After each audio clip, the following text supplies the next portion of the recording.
बिस्मिल्लाहिर्रहमानिर्रहीम। अस्सलाम वालेकुम। लर्निंग विद एमडोर्जी में खुश आमदीद।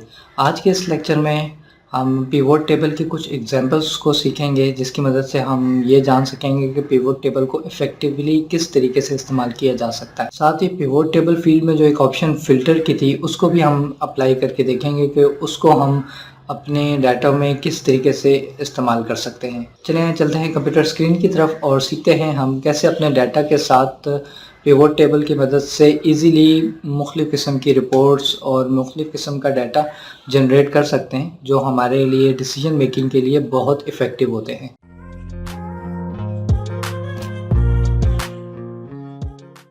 जी, तो हम आ गए हैं कंप्यूटर स्क्रीन की तरफ।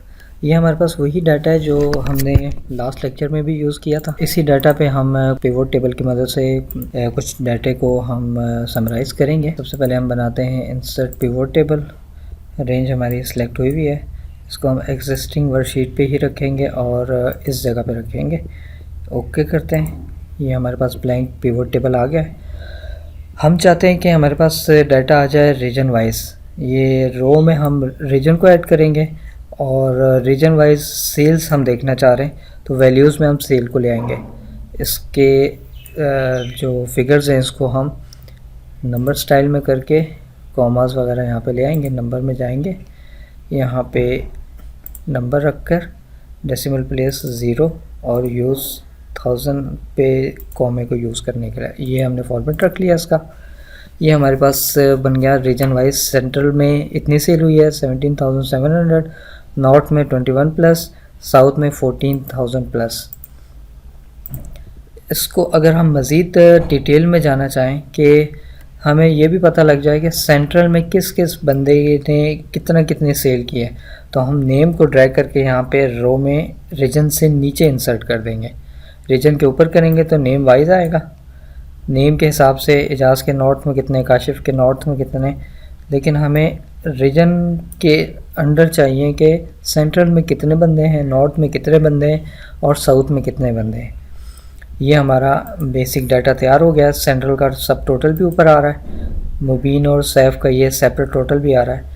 लेकिन अब इस चीज़ को हम चेंज करेंगे, कॉम्पैक्ट व्यू से हम आउटलाइन या टेबुलर फॉर्म में चेंज करेंगे, क्योंकि ये थोड़ा सा पढ़ने में डिफ़िकल्ट होता है सेंट्रल में, और ये क्योंकि ये तो छोटा डाटा है, बड़े डाटा में ये चीज़ें थोड़ा सा पढ़ने में कॉन्फ्लिक्ट क्रिएट करती हैं। हम यहाँ पे जाके डिज़ाइन टैब में आएंगे। डिज़ाइन टैब में रिपोर्ट लेआउट पे कॉम्पैक्ट फॉर्म तो बाय डिफ़ॉल्ट होता है। हम आउटलाइन फॉर्म करेंगे, यहाँ पे ये रीजन आ जाएगा, ये नेम आ जाएगा। टेबुलर फॉर्म अगर हम करते हैं इसको, टेबुलर फॉर्म इस तरह आ जाएगा। सेंट्रल टोटल इधर लिखा हुआ आएगा, बीच में इसके जितने भी पर्सनस है वो यहाँ पे आ जाएंगे और सेंट्रल इसका सब टोटल यहाँ पे आ जाएगा नीचे। और लेफ़्ट साइड पे हमारे पास एक ऑप्शन और होती है सब टोटल्स की। यहाँ पे सब total at bottom of group और शो ऑल सब total eight top of group. Tabular form में जो हमारा सब टोटल है वो हमेशा बॉटम पे ही नज़र आएगा। टॉप अगर हम इसको करेंगे भी तो ये नज़र नहीं आएगा। अगर हम इसको टॉप किया था, वापस हम आउटलाइन फॉर्म में जाएंगे तो ये ऊपर शो कर रहा है। अब इसमें अगर हम बॉटम करेंगे तो ये बॉटम पे भी आ जाएगा और टॉप पे भी आ जाएगा आउटलाइन फॉर्म में। इसको हम टॉप पे ही रखते हैं। ये हमारा ये डाटा आ गया कि सेंट्रल में मुबीन के सेल्स कितनी आ गई। अब हम इस पर मज़ीद और क्लियरिटी चाहते हैं कि हमें कॉस्ट ऑफ गुड्स सोल्ड का डाटा भी आए, मिनिमम भी आए, मैक्सिमम भी आए और हर पर्सन के हिसाब से सेपरेट डाटा हो। तो यहाँ पे हम कॉस्ट ऑफ गुड्स सोल्ड को पहले कस्टम सम ऑफ सेल है हमारा इधर डाटा, यहाँ पे हम कॉस्ट ऑफ गुड्स सोल्ड को भी ले आते हैं। Sum of cost of goods sold आ गई। इसके बाद हम यहाँ पे लेके आते हैं मैक्सिमम और मिनिमम ऑफ सेल का हम लेके आएंगे। सेल को हम यहाँ पे लेके आए। सम ऑफ सेल 2 आ गया। इस पर हम क्लिक करेंगे, वैल्यू फील्ड सेटिंग पे आएंगे। यहाँ से सम को हम काउंट, बल्कि हम पहले लगाते हैं काउंट कर देंगे। इसको करेंगे काउंट ऑफ सेल 2 था, इसको 2 को हम ख़त्म करते हैं। Sum of sale, count of sale आ गया। अब हम दोबारा इसको लेके आते हैं, इसको थोड़ा सा मैं इधर कर दूँ। दोबारा हम लेके आते हैं सेल को हम इधर ही रखते हैं। सेल के बाद count of sum of cell 2 आ रहा है, इसकी भी फील्ड सेटिंग में आएंगे। इसको हम एवरेज पे रखते हैं। एवरेज ऑफ सेल आ गया। फिर से हम सेल को लेके आते हैं, यहाँ पे हम sum of sale to field setting पे आएंगे इसको हम मैक्सिमम कर देंगे, मैक्स ऑफ सेल, यस बस मैक्स ऑफ सेल। ओके, एक और लेके आते हैं हम सेल का, इसको हम करते हैं सम ऑफ सेल टू, यहाँ से हम इसको कर देते हैं मिनिमम, इसको कर दिया ये ऑफ। ओके किया, अब ये हमारे पास डाटा तैयार हो गया है। सेंट्रल में ये सब टोटल आ रहा है, 4 काउंट है। एवरेज सेल हमारी ये आ गई, मैक्सिमम सेल ये है, मिनिमम सेल ये है, और कॉस्ट ऑफ गुड्स सोल्ड जो है हमारी ये है, इन तमाम 4 प्रोडक्ट की कॉस्ट ऑफ गुड्स सोल्ड। इसी तरह ये सेंट्रल का आ गया, सेंट्रल में ये 2 हैं, नॉर्थ है, नॉर्थ का सब टोटल है। अगर थोड़ा सा इनमें हम नॉर्थ, सेंट्रल और साउथ में गैप रखना चाहें, क्योंकि ये सब टोटल बिल्कुल साथ है, पहले तो हम बैंडेड कॉलम्स करते हैं और बैंडेड रोज़ भी कर देते हैं। इस चीज़ को ये हाईलाइटिंग ख़त्म करने के लिए बैंडेड कॉलम को पहले हम हटाते हैं, इसमें भी क्लियरिटी थोड़ी सी डिफ़िकल्ट है। बैंडेड रोज़ एंड कॉलम्स को हम यहाँ से इसका स्टाइल कोई और रखते हैं, जिसमें रोज़ सिर्फ लाइंस वाली होंगी। ये आ गया, लाइंस वाली रोज़ है, जस्ट इसके ग्रुप सेंट्रल नॉर्थ हाईलाइट है, ये कर दिया। इसका हम बैंडेड कॉलम्स भी करेंगे तो उसमें भी ये लाइंस आ रही हैं। ये हमारा डाटा हो गया। इन तमाम को हम सेंटर लाइन कर देते हैं लेफ़्ट लाइन से, इसको हम होम के टैब में जाएंगे और इसको सेंटर लाइन कर देंगे। एवरेज का, सेल का, मिनिमम, ये तमाम डाटा ये हमारा रेडी हो गया। अब ये सेंट्रल का टोटल आ गया, ये नॉर्थ का आ गया, ये साउथ का आ गया और ये ग्रैंड टोटल आ गया। अगर फिर भी हमें कोई थोड़ी सी क्लियरिटी चाहिए हो, हमारे पास एक ऑप्शन और है ब्लैंक रोज़ की। हम करेंगे insert blank line after each item.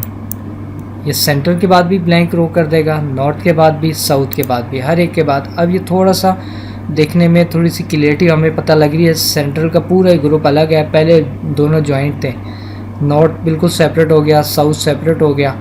अब इनके टोटल भी हम ग्रैंड टोटल, अगर हम सब टोटल्स को बॉटम पे भी लाना चाहें, हम बॉटम पे भी ला सकते हैं, तब भी ये इतना हमें कंफ्यूजिंग नहीं लगेगा, क्योंकि ये ब्लैंक रोज़ जो है साथ में हमारे ऐड हुई हुई हैं। सेंट्रल आ गया, सेंट्रल में ये आ गया, सेंट्रल का ये ग्रैंड टोटल आ गया, सॉरी सब टोटल आ गया। सेंट्रल का टोटल, नॉर्थ का टोटल, साउथ का टोटल और ये ग्रैंड टोटल। जिस तरीके से आपकी रिक्वायरमेंट है, इसको टॉप पे करना चाहें हम टॉप पे कर देते हैं, टॉप पे कर देते हैं। जिस तरह की आपकी रिक्वायरमेंट, आप जो करना चाहते हैं आप उस तरीके से इसको अप्लाई कर सकते हैं। ब्लैंक रोज़ ख़त्म करना चाहते हैं, रिमूव ब्लैंक रोज़ कर देंगे, ख़त्म हो जाएंगी। यहाँ से कोई भी चीज़ अप्लाई करना चाहते हैं आप अप्लाई कर सकते हैं, जिस तरह की भी आपको फॉर्मेटिंग चाहिए। ये इन चीज़ों को तो आपने पहले स्टडी किया हुआ है। ये थी हमारी ये चीज़ पिवोट टेबल के हवाले से। अच्छा, फ़िल्टर की एक ऑप्शन रह गई थी, जिसके बारे में मैंने कहा था आपको मैं इसी में समझाऊँगा। फ़िल्टर, अगर हम हमारे डाटा में डेट का भी कॉलम था, हम डेट वाइज भी अगर डाटा हम अपना निकालना चाहते हैं, डेट अगर हम यहाँ पे ऐड करेंगे, सेंट्रल के बाद डेट भी डाल देंगे, तो वो मज़ीद एक कॉलम आगे चला जाएगा। तो हम बजाय इसके कि उस डेट को यहाँ पे ऐड करने के, हम डेट को फ़िल्टर में ले जाएंगे। डेट को हमने ड्रैग किया और ये फ़िल्टर पे ले आए, ये हमारे टॉप पे ये डेट आ गई। अब यहाँ से हम कोई भी डेट सेलेक्ट करेंगे, 27 का डाटा आ जाएगा। नॉर्थ में काशिफ है, साउथ में ये है, और ये उसी के अकॉर्डिंग इनके टोटल्स आ गए। हम 27 के अलावा 28 करेंगे तो 28 का डाटा आ जाएगा। मल्टीपल डेट्स हमने रखनी होगी, नीचे ऑप्शन है सिलेक्ट मल्टीपल आइटम, सिलेक्ट करेंगे, ये फ़िल्टर की ऑप्शन ऐसे आ जाएगी, 27, 28, 29, ये 3 सिलेक्ट करेंगे। इन 3 डेट्स के अकॉर्डिंग ये डाटा हमारे सामने आ जाएगा। और अगर हमने ये चीज़ नहीं करनी, इसको हम करेंगे ऑल करेंगे, ये ऑल का डाटा सिलेक्ट हो जाएगा। किसी किस्म की कोई कन्फ्यूजन आपने मुझे कमेंट बॉक्स में शेयर करना है। यहाँ तक था हमारा आज का लेक्चर। उम्मीद करता हूँ आपको पिवोट टेबल तो अच्छे तरीके से समझ आ गया होगा। नेक्स्ट लेक्चर इंशाल्लाह मैं पिवोट चार्ट के ऊपर बनाऊंगा। पिवोट टेबल की तरफ वो भी बहुत ही फ्लेक्सिबल होते हैं, किसी भी किस्म के आपको विजुअली चीज़ों को देखने के लिए आप चार्ट यूज़ करते हैं। जिस तरह आपने पिवोट टेबल में डाटे को मुख्तलिफ तरीक़ों से यूज़ किया है, उसी तरीके से पिवोट चार्ट में भी आप विजुअली उन चीज़ों को देख सकते हैं। तो नेक्स्ट लेक्चर इंशाल्लाह पिवोट चार्ट के ऊपर होगा। मिलते हैं अगले लेक्चर में। अपना बहुत सारा ख्याल रखिएगा। अल्लाह हाफ़िज़।